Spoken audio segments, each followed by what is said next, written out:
I'm going to be working in a schematic drawing. I want to copy this resistor block to a new location. I select the block. On this block, I only have a single grip, which is the insertion point. If I hover over the grip, no multifunctional options are available. That's because multifunctional options are only available for certain objects, like lines, polylines, arcs, splines, and hatches. I select the grip to make it hot. The grip turns red. I right-click and select Copy. I then move the block to the desired location.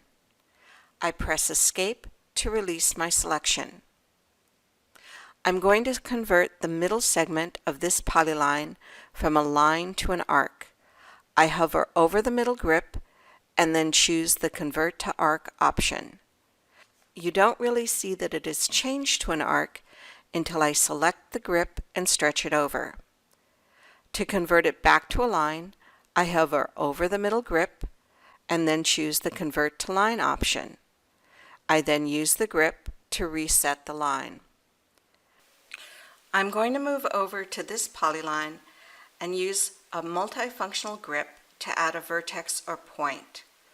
I select the polyline, I hover over a grip, I choose the Add Vertex option, I shift right click to use the nearest option to place my new vertex.